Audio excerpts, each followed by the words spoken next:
حضرت بہاؤالدین زکریا ملتانی رحمۃ اللہ علیہ اور بابا فرید الدین گنج شکر رحمۃ اللہ علیہ ایک زمانے میں ہوئے۔ ملتان کا ایک شخص حضرت بہاؤالدین زکریا ملتانی کے پاس مرید ہونے آ گیا، مرید ہونے آیا۔ حضرت اس کو کونے میں لے گئے اور لے جا کے کہنے لگے تو ملتان کا رہنے والا ہے تو میں اپنے شہر والوں کے ساتھ دھوکہ نہیں کرتا، یہ میرے پاس لوگ مرید ہونے آئے ہیں، یہ کوئی کہیں سے آیا ہے کوئی کہیں سے آیا، تو میرے شہر کا ہے، میں کوئی پیر شیر نہیں، میں دکاندار ہوں، جیبیں ٹٹولتا ہوں لوگوں کی، میں دھوکہ دیتا ہوں، تجھے بچانا چاہتا ہوں، تو اس طرح کر کہیں اور چلا جا۔ اس نے کہا حضور مشورہ دے کہاں جاؤں؟ کہنے لگے پاک پتن میں چلا جا، فرید الدین بہت بڑا فقیر ہے، بڑا فقیر ہے۔ وہ شخص کہتا ہے گھوڑے پہ بیٹھا، میلوں کا سفر تھا، ملتان سے پاک پتن شریف پہنچا، بابا صاحب کی خدمت میں حضور مرید ہونا ہے، کہاں سے آئے ہو؟ کہا ملتان شریف سے۔ کہنے لگے وہاں فقر کا دریا بہ رہا تھا تو نہر کے پاس آ گیا ہے، فقر کا دریا بہ رہا تھا تو نہر کے پاس آ گیا ہے۔ اور رونے لگا، کہنے لگا بابا مجھے کیا پتا نہر کون سی ہے دریا کون سا ہے، وہ تیرے پاس بھیجتا ہے تو اس کے پاس بھیجتا ہے۔ میرے بھائی پرانے لوگوں کو تو اپنے اندر کوتاہی نظر آتی تھی، سامنے والے کے اندر خوبی دکھائی دیتی۔ میں بن کے بیٹھ گیا ہوں کہ میں ہی صحیح ہوں، بس میں ہی صحیح ہوں، اپنے زاویہ نگاہ سے سوچتے ہو، اپنا ہم نے طرز خیال بنا لیا۔ سوچ کی صفائی، سوچ کی پاکیزگی۔ حضرت بابا فرید الدین گنج شکر رحمت اللہ تعالی علیہ کی اماں کہتی ہیں جب میرا بیٹا پیدا ہونے والا تھا تو میں رب کی بارگاہ میں دعا کرتی تھی، اللہ اگر تو مجھے بیٹا دے تو اس طرح کا دینا بیٹا میرا ہو پر بندہ تیرا ہو، اے اللہ اگر بیٹا دینا تو اس طرح کا دینا، میرے اللہ اس طرح کی مجھے اولاد دینا کہ دودھ وہ میری چھاتی سے پیے پر شکر تیرا ادا کرے، اے اللہ اگر بیٹا دینا تو اس طرح کا دینا کہ قوت روٹی روزی وہ زمین پہ کھائے لیکن اسی زمین پر وہ تیرے دین کا سپاہی بھی بنے، وہ مجاہد فی سبیل اللہ بھی بنے۔ حضرت بابا صاحب کہتے ہیں مجھے شکر پسند تھی، اماں بڑے جتن کرتی ہے بیٹے کے لیے، بڑا کچھ کرتی ہے، اور بیٹے روٹی ٹائم پہ کھانا، اولاد کہتے ہیں مجھے شکر پسند تھی۔ میری اماں سردیوں کے ٹھنڈے موسم میں اٹھ کے میرے لیے پانی بھی گرم کرتی، مصلی بھی بچھاتی، اور پھر ایک پڑیا شکر کی بنا کے میرے مصلی کے نیچے بھی رکھتی، کہتی بیٹا نماز پڑھے تو اللہ شکر دیتا ہے۔ آپ فرماتے ہیں میں روز نماز کی 5 نمازوں کے وقت مصلی اٹھاتا تو پڑیا شکر کی ملتی، سکول اور مدرسے کے میں اپنے کلاس فیلوں کو بھی کہتا نماز پڑھو بڑی پیاری شکر ملتی ہے، کہتے میں روز شکر کھاتا۔ ایک سویرے فجر کی نماز میں اماں نے وضو تو کرایا، مصلی بھی بچھایا، پر دیہات کی وہ ساتھی بیوی جس کا سارا کام خلوص پر مبنی تھا، جو آکسفورڈ سے پڑھی ہوئی تو نہیں تھی لیکن آداب ممتا اسے سارے آتے تھے، جو کسی یونیورسٹی کی سند یافتہ تو نہیں تھی لیکن بیٹے کے ساتھ کس طرح کا رویہ اختیار کرنا ہے یہ سارا اسے پتا تھا۔ کہتے ہیں سادی اماں نے سارے کام کیے لیکن شکر رکھنا بھول گئی۔ بابا صاحب کہتے ہیں میں نماز پڑھنے لگا تو اماں نے یہ بھی بتایا تھا کہ نمازی کے آگے سے نہیں گزرتے، نمازی کے آگے نہیں ہوتے۔ اب اماں کہتی ہے میں مجبور ہوں، درس بھی میں نے دیا ہے بھول گئی ہوں، اب شکر رکھنے جاؤں گی تو پردہ کھل جائے گا۔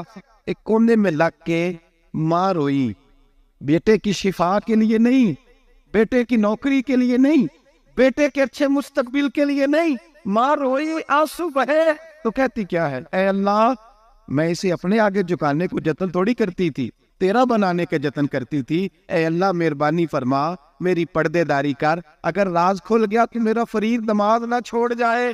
بابا صاحب کہتے ہیں اماں تڑپتی رہی اور میں نے نماز پڑھ کے مصلی اٹھایا، پہلے پڑیا ہوتی تھی اب تو پورا دریا شکر کا بہ رہا ہے۔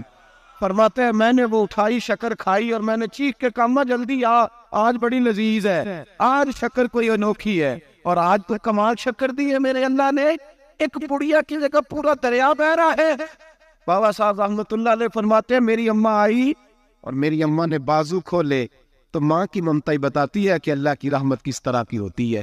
کہتے میں نے اماں کے سینے سے لگا تو اماں رو کے کہنے لگی بیٹے پہلے میں شکر دیتی تھی، آج شکر بنانے والے نے شکر عطا فرمائی ہے۔ ساری زندگی پیشانی سے سجدے کا نور نہیں گیا، ساری زندگی وہ لذت عبادت نہیں گئی، اس لیے کہ استاد نے ڈنڈے سے نمازی نہیں بنایا تھا، اس لیے کہ پیر صاحب نے یہ کہا کہ نمازی نہیں بنایا تھا کہ نماز پڑھو گے تو روٹی میں برکت ہو جائے گی، اس لیے کہ علامہ صاحب کا وہ بات سن کے ہم نمازی نہیں بنے تھے کہ اس نماز میں بتایا جاتا ہے کہ بیماریاں ختم ہو جائیں گی نماز پڑھنے سے. اماں نے رب سے جوڑنے کے لیے نمازی بنایا تھا. ساری زندگی بابا صاحب کہتے رہے اٹھ فریدا ستیا چاڑو دے مسیح, چلو اٹھ فریدا ستیا چاڑو دے مسیح, او تو ستا ہے رب جاگدا تیری ڈاڈے نال پرید. ساری زندگی نماز کی ٹریننگ دینا, اپنے بچوں کو اپنے رب سے جوڑنا, اپنے بچوں کو اللہ کے ساتھ ان کا تعلق بنانا, ان کو رب والا بنانا, انہیں رسول پاک کا غلام بنانا, یہ ڈیوٹی ہے ماں باپ کی. ایک بہت بڑے محدث ہیں, اتنے بڑے محدث ہیں کہ میرے نبی کریم کی مسجد نبوی میں وہ حدیث کے استاد رہے. حضرت ربیعہ بن عبد الرحمن نبی پاک کی مسجد نبوی میں حدیث کے استاد ہیں. اور حضرت حسن بصری جو جناب علی کے شاگرد ہیں وہ بھی حضرت ربیعہ کے شاگرد ہوئے. حضرت امام مالک جو 70 سال تک مدینہ اور مکہ میں حدیث پڑھاتے رہے وہ بھی حضرت ربیعہ کے شاگرد ہیں. ان کے والد کا نام تھا عبد الرحمن فروغ. تاریخ بغداد میں لکھا ہے کہ بنو امیہ کے دور میں تابعین کے زمانے میں جناب عبد الرحمن بن فروغ گھر سے چلے گئے. ایک روایت ہے بچہ چھوٹا تھا, ایک روایت ہے بچہ ابھی ماں کے پیٹ میں تھا, جہاد کرنے چلے گئے. اس دور میں یہ جہاد ہوتا تھا کہ ایک علاقہ فتح کیا تو مسلمان اگلے علاقے میں چلے گئے, اگلا فتح کیا تو اگلے علاقے, ایک کے بعد دوسرے لوگ پلٹ کے نہیں آتے تھے. حضرت عبد الرحمن گئے 30,000 دینار بیوی کو دے گئے, کہنے لگے سنبھال کے رکھنا. اور جہاد کرنے نکلے تو 27 سال تک گاڑی نہیں آئی, اور 27 سال کے بعد آئے تو حضرت ربیعہ محدث بن چکے ہیں, مسجد نبوی میں حدیث کے استاد ہیں, بیٹا بہت بڑا شیخ بن گیا. واپس آئے, ہاتھ میں نیزہ ہے, کالی داڑھی تھی ساری سفید ہو گئی, وجود بڑا تگڑا تھا, کمزوری آ گئی. آئے, نیزہ پکڑا ہوا ہے, گھوڑے پہ بیٹھے ہیں, مدینہ منورہ میں گھر ہے, دروازے پہ دستک دی. حضرت ربیعہ نے دروازہ کھولا, اندر داخل ہونے لگے تو کہنے لگے بابا تو کدھر گھستا آ رہا, کدھر؟ اس نے کہا تو پیچھے ہٹ, میرے مکان پہ کب سے قبضہ کر کے بیٹھا ہے. بات تیز ہونے لگی, آواز تھوڑی بزرگوں کی بلند ہونے لگی تو اندر سے زوجہ نے سن لیا. وہ دروازے کی اوٹ سے دیکھنے لگی تو پہچان گئی, کہنے لگی ربیعہ پیچھے ہٹ جا, یہ کوئی غیر نہیں ہے, تیرے والد گرامی ہے, یہ تیرے والد ہیں. اندر آئے, باپ بیٹا ملے, عصر کی نماز کا وقت ہو گیا, بڑا روئے. 27 سال کے بعد باپ لوٹا, 27 سال کے بعد بڑے روئے. نماز کا وقت ہوا تو حضرت ربیعہ جلدی سے وضو کیا, مسجد نبوی شریف چلے گئے. جناب عبد الرحمن فروغ نے بھی کھانا وانا کھانا تھا, کھانا کھانے بیٹھے تو حکم دیکھے شوہر کیا کرتا ہے. یہ نہیں پوچھا کہ 27 سال حال کیا رہا, پوچھنے لگے میں تجھے 30,000 دینار دے گیا تھا, وہ کدھر ہے؟ تو زوجہ کہنے لگی کھانا کھا لو, عصر کی نماز پڑھ کے آؤ, پھر بتاتی ہوں پیسے کہاں ہیں. آپ کی رقم بڑی اچھی جگہ پہ محفوظ ہے. کہتے ہیں میں نماز پڑھنے مسجد گیا, عصر کی نماز کے بعد میرے نبی پاک کے منبر پر ایک نوجوان بیٹھا ہے. گھر میں تو ان کا انداز ٹوپی پہننے کا تھا نا, سادے عام لباس میں, مسجد نبی میں جبہ پہنا ہے, سر پہ امامہ ہے, خوبصورت لب و لہجے میں رسول اللہ کے منبر پر بیٹھ کر, نبی پاک کے منبر پر بیٹھ کر, پتہ نہیں آپ کو اس بات کی لذت نصیب ہو رہی ہے کہ نہیں, عام جگہ نہیں, نبی پاک کے حضور کے منبر پر بیٹھ کر نبی پاک کی حدیثیں سنا رہے ہیں. اتنا بڑا مقدر. کہتے حضرت امام مالک جیسے لوگ, خواجہ حسن بصری جیسے لوگ کاغذ قلم لے کے حدیثوں کی سماعت کر رہے ہیں, ان سے درس لے رہے. جناب عبد الرحمن کہتے ہیں میری نظر اٹھی, کچھ بوڑھا ہو گیا تھا, کچھ اس وقت وہ ٹوپی میں سادے لباس میں تھے, پہچان نہ پایا. ایک شخص سے پوچھا یار ہے تو جوان پر اس کے چہرے کی نورانیت میرے دل کو بھا گئی ہے تو جوان پر اس کا حدیثیں بیان کرنے کا انداز میری طبیعت کو گھائل کر گیا. یہ کون ہے جو نبی پاک کی مسجد میں بیٹھ کے حدیثیں بیان کر رہا ہے؟ تو کہتے امام مالک کہنے لگے بابا جی چپ کر جاؤ, ہمارے استاد کے بارے میں اونچے لب و لہجے میں بات نہ کرنا, دیکھتے نہیں کتنے کتنے لوگ بیٹھے ہوئے خاموشی سے. تو میں نے کہا مجھے بھی تو بتا دو نا ہے کون.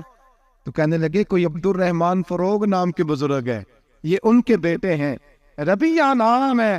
کہتے ہیں جب لفظ کہے تو میرے آنسو چھلک کے باہر آئے اور میں حضور کی مسجد میں گر گیا اور رونے لگا کہ یہاں اور میرے رسول پاک سید عالم صلی اللہ علیہ وسلم کے منبر پر اور میرا بیٹا. کہتے میں تڑپ کے گھر گیا اور گھر جا کے میں نے اپنی بیوی کو جب دیکھا تو میرے آنسو نکل گئے. میری بیوی سمجھ گئی کہ یہ میرے محدث بیٹے کو دیکھ آیا ہے. کہتے ہیں بیوی رو کے کہنے لگی میں نے آپ کے 30,000 دینار آپ کے بیٹے کو مصطفیٰ کریم کی حدیث کا استاد بنانے میں خرچ کرتا ہے. میں نے وہ 30,000 دینار خرچ کر دی ہیں, 30,000 دینار آپ کا بیٹا میں نے. تو کہتے ہیں میں اپنی بیوی کی طرف دیکھنے لگا, میں نے کہا قربان جاؤں, میں اگر اللہ کے دین کے راستے میں تھا تو نے میرے ساتھ نیکی کی ہے, میرا بیٹا بھی دین کے راستے پہ لگا دیا. میرے بھائی, دنیا میں وہ بندہ اچھا نہیں ہوتا جو صرف اکیلا اچھا ہوتا ہے. اچھا وہ بندہ ہوتا ہے جس کا معاشرہ اچھا ہوتا ہے. اچھا وہ بندہ ہوتا ہے جس کا خاندان اچھا ہوتا ہے. اچھا وہ بندہ ہوتا ہے جس کا حلقہ احباب اچھا ہوتا ہے. وہ اکیلا اچھا بن کے بیٹھ کر صرف میں صحیح ہوں اور کوئی بھی نہیں. تو کس طرح صحیح ہو گیا؟ تو اوپر سے گرا ہے. تو کس طرح ٹھیک؟ تیرا نہ باپ ٹھیک معاذ اللہ, نہ تیرا خاندان ٹھیک, نہ معاشرہ ٹھیک, نہ دوست ٹھیک, نہ پیر ٹھیک, نہ استاد ٹھیک, نہ کوئی سیاستدان ٹھیک. دنیا میں جب کوئی صحیح ہے ہی نہیں تو کہاں سے آ گیا اکیلا صحیح؟ یہ کیسے ممکن؟ یہ کس طرح ہو سکتا ہے؟ یہ انا پرستی ہے, یہ نفس کا دھوکہ ہے, یہ اندر کی کوتاہی ہے جو لوگوں کو بڑا بنا دیتے ہیں, پھر اسے لوگ چھوٹے نظر آنے لگتے ہیں. یاد رکھے میرے نبی کریم سید عالم نور مجسم علیہ السلام نے خوبصورت سوچ, اچھی سوچ, پاکیزہ سوچ, صاف ستھری سوچ دی. حضرت زید بن حارثہ فرماتے ہیں طائف کے لوگوں نے میرے نبی پاک کو پتھر مارے, لہو لہان کر دیا. فرماتے وہاں کے کچھ لوگ بھی انہیں برا کہنے لگے, میں بھی برا کہنے لگا, اس لیے کہ یہ تو عرب کے کلچر کے بھی خلاف تھا. عرب معاشرے کے لوگ اپنے مہمان کے ساتھ یہ سلوک نہیں کرتے تھے, چاہے وہ کوئی بھی ہو. اور نبی پاک علیہ السلام نے تو جو دعوت دی اس میں تو حسن بھی بڑا میٹھا تھا, وہ تو لفظوں کے اندر توانائی, خوبصورتی, مٹھاس بھی بڑی تھی. تو یہ تو عرب کے رواج کے بھی خلاف تھا کہ گھر مہمان پہ پتھر مارے جائیں. انہوں نے پتھر مارے, لہو لہان کیا, میں نے بھی برا کہا, معاشرے کے لوگوں نے بھی برا کہا. اور فرمانے لگے پھر کمال ہو گیا, حضرت جبریل بھی حاضر خدمت ہوئے اور عرض کرنے لگے یا رسول اللہ صلی اللہ علیہ وسلم, رب فرماتا ہے کہ جبریل جاؤ اور میرے نبی سے جا کے اجازت لو, اگر میرے رسول اجازت دیں تو انہیں مسل کے رکھ دے, انہیں دو پہاڑوں کے درمیان انہیں مسل کے رکھ دو, مسل کے. ہمارا کسی سے اختلاف ہو جائے نا تو زور جتنا ہمارے اندر ہو ہم لگا سارا ہی لیتے ہیں. جب پتہ چل جاتا ہے نا کہ میرے تعلقات کتنے کو ہیں, پھر ہم کہتے ہیں چلو دفع کرو, میں نے کیا کہنا ہے. اصل بات پتہ کیا ہوتی ہے کہ انگور کھٹے ہاتھ نہیں پہنچتا, ورنہ اختلاف ہو جائے تو دل ہمارا کرتا ہے کہ پیس کے رکھ دے, لیکن چونکہ اتنی پہنچ نہیں ہوتی تو پھر لوگ واپس آ کے پتہ کیا کہتے ہیں, اور میں نے کہا چلو وہ تو فضول آدمی ہے, میں نے تو نہیں نا اس طرح کا بانٹ دینا. اصل بات یہ ہوتی ہے کہ انگور ہاتھ نہیں پہنچتا. اس کی یا رسول اللہ صلی اللہ علیہ وسلم, رب کریم فرماتا ہے کہ جبریل جا کے آپ اجازت لیں, اگر حضور آپ کو اجازت دے دے. علماء نے یہاں بڑا خوبصورت جملہ لکھا ہے, اگر آپ سمجھتے تھے, بڑی خوبصورت بات لکھی ہے علماء کرام. علماء کہتے ہیں اہل محبت کے لیے فکرہ ہے. علماء کہتے ہیں جو رب کافر کو سزا دینے کے لیے بھی رسول اللہ سے پوچھتا ہے, کافر کو سزا دینے کے لیے بھی کہتا ہے محبوب اگر تو کہے تو سزا دے دو, کافر کو سزا دینے کے لیے پوچھتا ہے. ہم تو رسول اللہ کے کلمہ پڑھنے والے ہیں, اور جو نبی کافر کے بارے میں کہتے ہیں یا اللہ نہیں انہیں نہیں کہنا, تو محبوب اپنے غلاموں کے بارے میں یہی کہیں گے اللہ کوئی نہیں, بھول گئے تھے, معاف فرما دے, معاف کر دے. یہ باریک نقطہ یہاں علماء نے بیان کیا, اس کو سمجھا کر. نبی کریم سید عالم صلی اللہ علیہ وسلم سے پوچھا, عرض کی یا رسول اللہ صلی اللہ علیہ وسلم, حضور رب فرماتا ہے اگر اجازت. اب سوچ کا معیار دیکھیں نبی پاک, حضور کی سوچ کی توانائی دیکھیں. صحت مند دماغ فروغ پاتا ہے اس سے جو افکار ہمیں ہمارے رسول نے دیے. بیمار ذہن لوگ یہاں تک نہیں پہنچ سکتے جن کو سارا زمانہ ہی برا لگتا ہے, فلانا بھی غلط, فلانا بھی غلط, فلانا بھی, تو جناب صحیح کون ہے؟ کہتا میں اکیلا ہی صحیح ہوں. او بھائی صحت مند سوچ نبی پاک نے فراہم کی. یا رسول اللہ اگر آپ اجازت دیں تو تباہ کر دیں, لیکن حضور کی امید دیکھیں, زاویہ نگاہ دیکھیں, سوچ کا معیار دیکھیں. میرے رسول نے فرمایا نہیں, انہیں تباہ نہیں کرنا. حضور کیوں؟ فرمایا ہو سکتا ہے ان کی نسلیں کلمہ پڑھ کے مسلمان ہو جائے, اگر تباہ ہو گئے تو نسلیں کیسی آئیں گی, اولادیں کیسی ہو. تو میں ان کی نسلوں سے بھی امید کرتا ہوں کہ میرے پیغام کو سمجھیں گی اور قریب آئے. میرے بھائی یاد رکھیں اس بات کو, سمجھ لیں نبی پاک علیہ السلام نے ہمیں صحت مند سوچ دی ہے, ہمارے افکار و نظریات کو توانائی دی ہے. ہر وقت برا سوچنا, برا گمان کرنا, اس ملک کا کچھ نہیں ہو سکتا, یہ فلاں نہیں ہو, کیوں نہیں ہو سکتا؟ اٹھ باندھ کمر کیوں ڈرتا ہے؟ تو دیکھ خدا کیا کرتا ہے, تو عمل کر اور رزلٹ اللہ تبارک و تعالیٰ پہ چھوڑ دے. سوچ صاف ستھری, نظریات پاک صاف, اچھے افکار پیدا کریں, اچھے خیالات پیدا کریں. حضرت سیدنا امام اعظم ابو حنیفہ رحمۃ اللہ تعالی علیہ کے پاس ایک شخص نے آ کے کہا فلاں آدمی زانی ہے. فرمایا تجھے کیسے پتا چلا؟ اس نے کہا حضور آپ تو. فرمایا کس نے بتایا تھے؟ حضور میری بات تو اس نے جلال میں آ گئی. فرمایا تیری طاقت کیا ہے؟ تو نے دیکھا ہے اسے بدکاری کرتے ہیں؟ تو نے کسی عورت کے ساتھ اس کو تنہا پایا ہے ایسی حالت میں دیکھا ہے جس سے پتا چلے کہ گناہ کر رہا تھا؟ فلاں آدمی کہہ رہا تھا. فرمایا اگر میں چیف جسٹس ہوتا تو یہ لٹکا کے 80 کوڑے مارتا. ایک مسلمان کے بارے میں تو نے یہ بات کر دی. اور جو لفظ کہے وہ بڑے سمجھنے والے ہیں. فرمانے لگے تو نے رسول پاک علیہ الصلوۃ والسلام کا فرمان نہیں پڑھا؟ میرے نبی پاک نے فرمایا جس نے میرے مومن کو دکھ دیا اس نے تو مجھے دکھ دیا ہے. فرمایا تو میرے رسول کو تکلیف دیتا ہے مسلمان کا عیب بیان کر کے، تجھے خیال نہیں آتا؟ تو سمجھتا نہیں بات کو؟ من اذا مسلمن فقد اذانی. حضور نے فرمایا جس نے مسلمان کو تکلیف دی اس نے مجھے تکلیف دی ہے. لوگ عیب جوئی اور عیب گوئی کا فریضہ اور ڈھونکتے پھرتے ٹٹولتے پھرتے ہیں. اور بھائی مکھیاں دو قسم کی ہوتی ہیں، ایک شہد کی مکھی ہوتی ہے، جب بھی بیٹھتی ہے پھول پہ بیٹھتی ہے، اور جب اگلتی ہے پھر شہد ہی اگلتی ہے. ایک مکھی ہوتی ہے جو بیٹھتی بھی گند پہ ہے اور جہاں بیٹھتی ہے وہاں گند ہی چھوڑ کے اٹھتی ہے. کردار ایسا اپنائے، اپنی سوچ کو تفکرات کو اس طرح کا بنائے کہ آپ کے ذہن اچھائی کو قبول کرے. آپ جب سامنے والے کو دیکھیں تو آپ کو اچھائیاں نظر آئیں، اچھائیاں. اور جب آپ بیان کریں تو پھر بھی آپ کی زبان سے اچھائیاں نکلیں، اچھائیاں نکلیں. ذہن سازی کریں، اپنے آپ کو سمجھائے. کسی دانشور نے کہا، ایک شخص مجھے کہنے لگا لوگوں کے چہروں پہ گرد پڑ گئی ہے، فلاں کے چہرے پہ گرد تھی، فلاں کے چہرے پہ بھی گرد تھی، فلاں کے چہرے پہ بھی گرد تھی. اس نے مجھے کئی لوگ گنوائے تو میں ہنسنے لگا. کہنے لگا کیوں ہنستا ہے؟ کہتے میں نے اس کی اینک اتاری، ٹیشو پیپر کے ساتھ صاف کر دی. میں نے کہا بندوں کے چہرے ٹھیک ہے، تیری اینک پہ گرد پڑی ہوئی ہے. ادھر بھی تھوڑی توجہ کر لیتا تو اتنے لوگوں پہ الزام تو نہ لگاتا. حضرت میاں صاحب بول پڑے، کہنے لگے برا بندہ میں لپن ٹریا، جاگتے ملیا نہ کوئی. برا بندہ میں، میاں صاحب کی بات ہے میری آپ کی نہیں، سانو تے 70-16 بجے دیہڑی دا. میاں صاحب کہتے میں برا بندہ میں لپن ٹریا تے جاگتے تھا ہی کوئی نہیں کہ ملا ہی نہیں. کہتے مجھے نہیں ملا، مجھے نہیں. سمجھ لیں بات، بزرگوں کے افکار کو سمجھے. کہتے مجھے ملا اس لیے کہ میری سوچ ہی بڑی اچھی تھی، جو مجھے ملتا میں اس کے اندر اچھائیاں پیدا کر لیتا. مجھے نہیں ملا، یہ نہیں کہ بندہ تھا نہیں، مجھے نہیں ملا اس لیے کہ میری سوچ ہی نہیں تھی. وہ اینک کہاں سے لاؤ جس میں لوگوں کے عیب نظر آئے. برے بندے نو میں نپن ٹریا تے جاگتے ملیا نہ کوئی، تے اپنے اندر چاہتی پائی تے میں تھوں برا نہ کوئی. اپنے اندر چاہتی پائی تے میں تھوں. مجھے سمجھ آئی من عرف نفسہ فقد عرف ربہ، من عرف نفسہ فقد عرف ربہ. جو اپنے آپ کو پہچان گیا وہ اپنے رب کو. یہاں تو الزام تراشی ہے، الزام تراشی. سب نے مفسرین نے اپنی اپنی بات لکھی. میرے استاذ گرامی یہاں فرمایا کرتے تھے بھائی اگر تو دنیا میں اپنے بیٹے کو دھوپ میں بیٹھا دیکھے تو تیرا دل پھٹ جاتا ہے. یہ دھوپ میں کیوں بیٹھا ہے؟ اس کو شرک سے بچا، شرک اکبر سے بھی بچا، اصغر سے بھی بچا، خفی اور جلی دونوں قسم کے شرک سے بچا.